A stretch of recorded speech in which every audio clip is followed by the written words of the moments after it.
Welcome to the debate, Marriage and Race, the Hidden Strain on Modern Love. Today, we analyze the ideas from the book, The Unseen Divide. Imagine sitting across the dinner table from the person you love most in the world. Right, the person you know would take a bullet for you. Exactly. You share a home, a bank account, a life. But at the exact same time, you realize they have, absolutely no idea what it actually feels like to walk through a grocery store or a corporate boardroom in your skin. Wow, yeah. I mean, how does a marriage survive when the two partners, despite their deep love, are living in two entirely different racial realities? That's really the central aching question of this material. When we usually talk about marital crises, we look for obvious fractures, right? Infidelity, financial ruin, explosive arguments. The loud things. Exactly. But here, we are looking at something far more insidious. We are talking about invisible fissures, the subtle, daily, cumulative pressures of systemic racial injustice and differing lived experiences that, honestly, test the foundational loyalty of a relationship. The hard truth we are confronting today is that love alone, that initial, organic, romantic rush, is rarely enough to bridge this specific gap. It requires active, intentional strategy. Right. So we are going to analyze a series of specific, actionable proposals designed to fortify these relationships. Now, I represent the view that while bridging racial divides in a marriage is absolutely vital, the highly structured, almost clinical methods proposed here, things like formal partnership statements and strictly scheduled racial dialogues, risk over-pathologizing the relationship. I seriously question the practical efficiency and the emotional sustainability of turning a marriage into, an ongoing sociological workshop. And I take the opposing view, because without explicit, structured frameworks, what is often called the silent language of difference will inevitably erode marital trust. These intentional practices are not clinical, they are transformative tools. You really think so? I do. I'd argue they are the essential, practical armor needed to fortify a racially resilient partnership in a deeply flawed world. Let's start right inside the home then, with the internal emotional processing of racial trauma. The first major proposal is the concept of the invisible backpack. Ah, yes. The premise is that each partner arrives in the relationship carrying a lifetime's accumulation of racial encounters, inherited family narratives, and historical burdens. Right, you don't just leave that at the door. Exactly.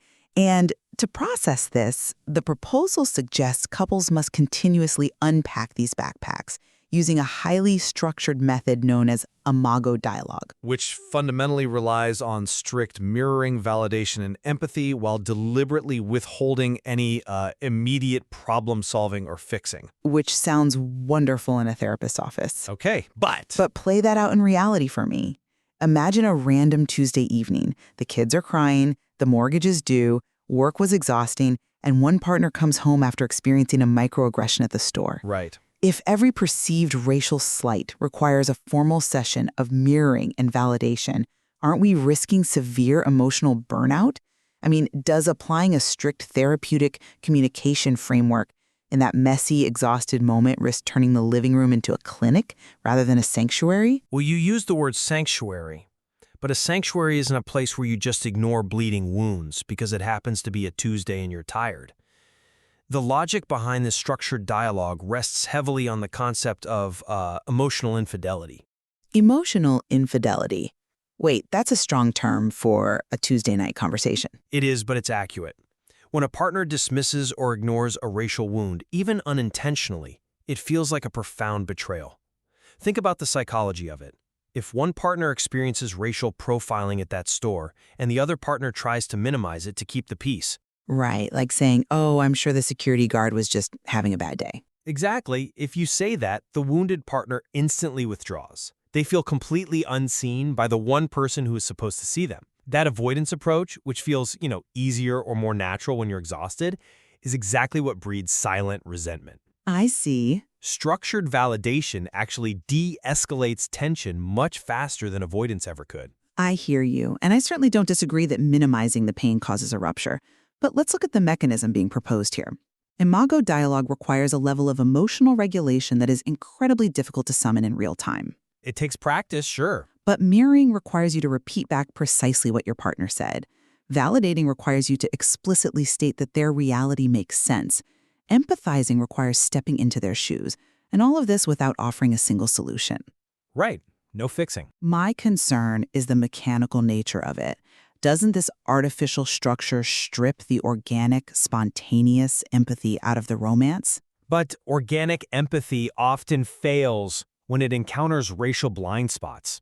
We rely on organic empathy when we assume our partner's lived experience is basically identical to ours. But in these relationships, racial realities are often vastly different.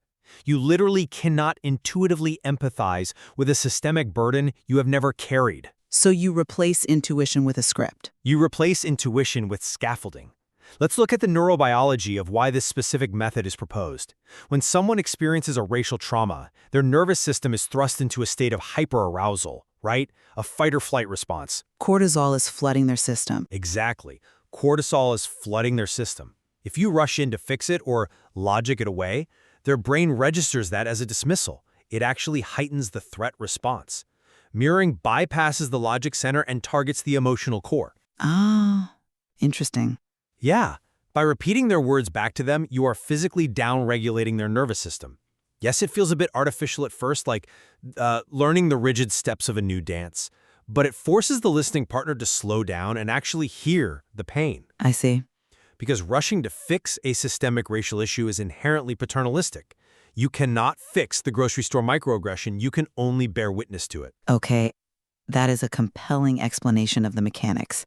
The idea that bearing witness down-regulates the nervous system while problem-solving inflames it. But if imago dialogue is how a couple stops the bleeding inside the living room, what happens when they walk out the front door? Because you can have all the empathy in the world privately, but if you don't have your partner's back in public, that living room sanctuary falls apart. It completely shatters. Which brings us to the next operational strategy, navigating the public sphere through active allyship. Right. Moving from internal processing to presenting a united front against external intrusions. Exactly. The proposal here is that the partner who does not face these specific racial slights must adopt a posture of hypervigilance in public spaces to intercept microaggressions. It's meant to combat the burden of representation so the marginalized partner isn't forced to be the constant, exhausted educator. Right. If a colleague asks, "Where are you really from?" or a salesperson blatantly ignores your partner, the allied partner is instructed to immediately intervene. Confront the colleague. Demand the salesperson address the ignored partner. You take on the societal weight. But does this actually work in the long run? Look at the dynamic it creates. If I am constantly leaping to your defense every time someone makes an ignorant comment, aren't I inadvertently stripping you of your own voice? I don't think it strips. Well, I am speaking for you rather than with you. Imagine that scenario with the salesperson.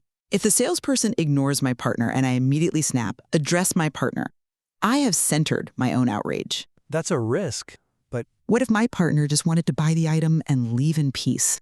This hypervigilance easily morphs into a savior complex, where one partner is forced into the role of a perpetual bodyguard. why is bodyguard a negative term when the threat to your partner's dignity is real and constant? You have to understand the cognitive load we're talking about here. The emotional labor of constantly explaining oneself, of constantly demanding basic dignity in everyday public spaces, is exhausting. It absolutely is. It functions like an invisible ledger that drains a person's vitality drop by drop. By actively intercepting these microaggressions, the ally partner proves their loyalty in real time. I understand the exhaustion, I really do. But intervening on their behalf without checking in assumes they need you to save them in that moment. Active allyship inherently requires profound attunement to your partner's desires. It is not a blunt instrument. Yes, there are moments where a partner might signal, let it go, I don't have the energy today. Right. But we have to look at the default state of society, which is complicity through silence. When a microaggression happens, silence from the partner is almost always interpreted by the perpetrator as agreement and by the victim as abandonment. That's a heavy way to look at silence. It is heavy because the reality is heavy. Stepping into the discomfort to say, actually, she's from right here, intercepts the harm. It tells your partner, I see the hostility of this environment and you are not facing it alone. The alternative, being unaware or passively dismissive, it destroys marital trust. But again, I come back to the practical sustainability of this. The psychological toll of hypervigilance is incredibly well documented. If you, as the ally partner, are scanning every single social interaction for subtle barbs, a casual glance, an unthinking comment, a slight shift in tone, you are living in a constant state of fight or flight yourself. You're sharing the burden. But you are actively inviting the hostility of the outside world into the absolute center of your relationship. I would argue that a marriage needs to be a respite from that hypervigilance, not an extension of it. If both partners are exhausted by the vigilance, who is nurturing the romance? The hostility of the outside world is already inside the relationship. That is the core truth this entire framework forces us to accept. How do you mean? The world enters the home whether you invite it or not. The privilege of treating the marriage as a respite from race is exactly what causes the unseen divide in the first place. How so? Because for the partner carrying the burden of marginalization, there is no respite. They cannot take off their racial identity and hang it by the door with their coat.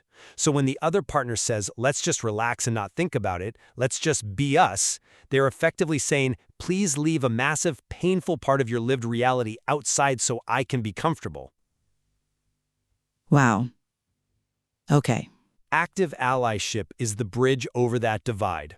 It takes the hurt and transforms it into shared resilience. Yes, it takes energy, but it's an investment in deep, unshakable trust. Okay, let's assume, for the sake of argument, that a couple masters this. They manage the internal dialogue without sounding like therapists, and they navigate public allyship without falling into a savior complex. Right. The proposals then escalate from daily public interactions to the long-term, systemic architecture of the marriage itself, particularly its relationship to the extended family. And this is where the methodology becomes intensely, unapologetically structural. This is about formalizing the bond, moving from implicit, unspoken assumptions to explicit commitments. Right.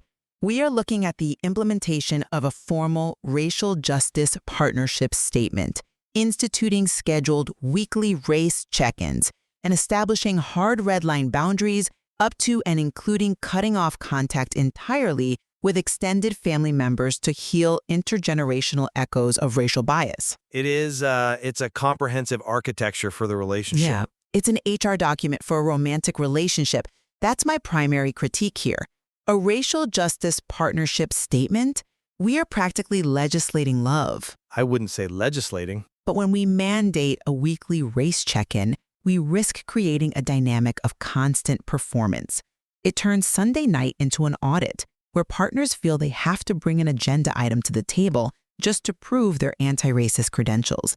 Human connection relies on spontaneity, on the grace to make mistakes and repair them organically. This framework feels incredibly corporate. You call it an HR document. I look at it as a foundational covenant. Think about what happens when a relationship hits a true crisis point. Say a massive, polarizing societal event happens, or a deep, previously unacknowledged privilege is suddenly exposed within the home, creating a severe rupture. Sure, ruptures happen. In those crucible moments, implicit assumptions absolutely fail. You can't just wave your hands and say, well, you know I love you. In those moments, love isn't the question. Safety and solidarity are. But does a written statement actually provide safety? It acts as an anchor in a storm. Explicit commitments give both partners something tangible to hold on to when the emotional ground is shaking. And regarding the weekly check-ins, they aren't about performance, they are the necessary scaffolding for continuous learning. You wouldn't call a weekly check-in about the family budget corporate, you'd call it responsible adult behavior. That's a fair comparison. Right?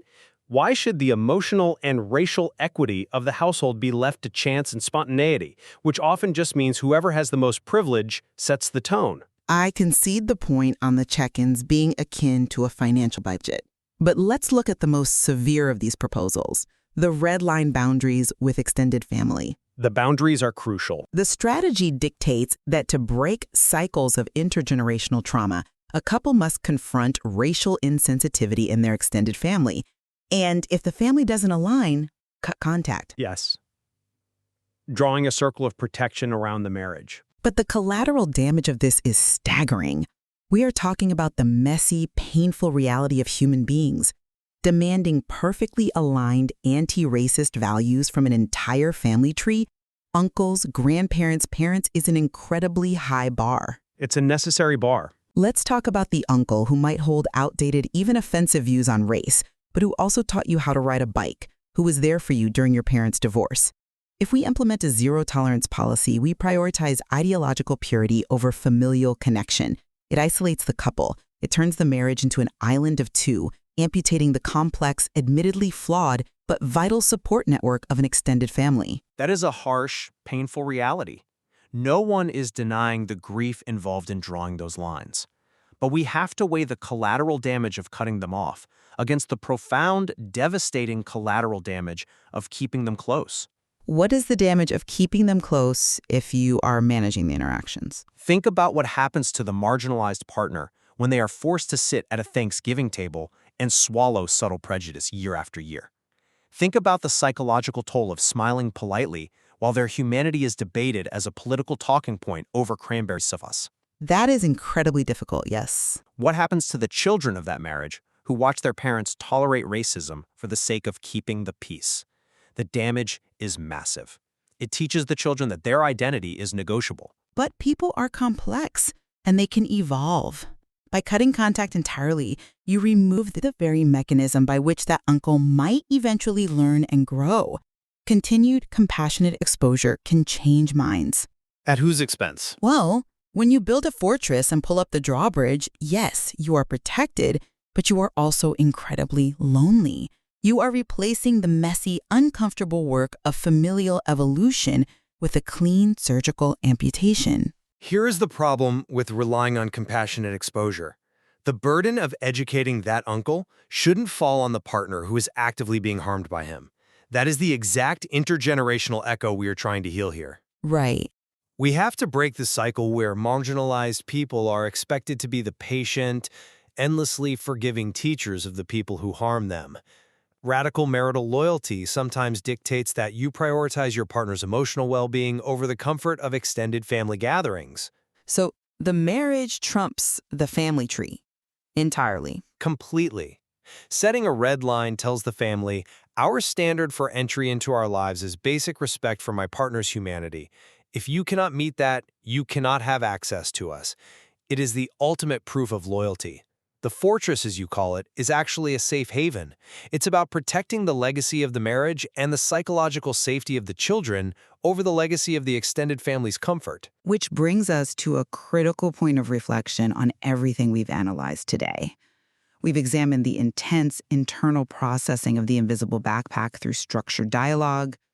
We've looked at the external vigilance of active allyship in public spaces. And we've debated the structural, foundational commitments of formal statements and unyielding familial red lines. We've essentially dissected the total architecture of a relationship trying to survive under systemic pressure. Exactly. In bringing this back to the core premise of the unseen divide, here is where I land.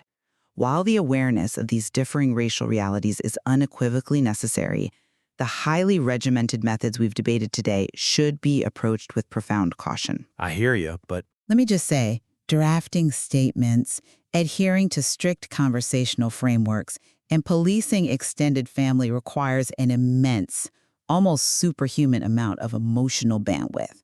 The risk here is significant. In your desperate attempt to protect the marriage from the unseen divide, you might inadvertently strip the natural, organic grace out of the romance, leaving behind a partnership that feels more like a successfully managed sociological project than a deeply felt love affair. And I maintain that these frameworks are an absolute must-try for couples navigating these specific societal strains.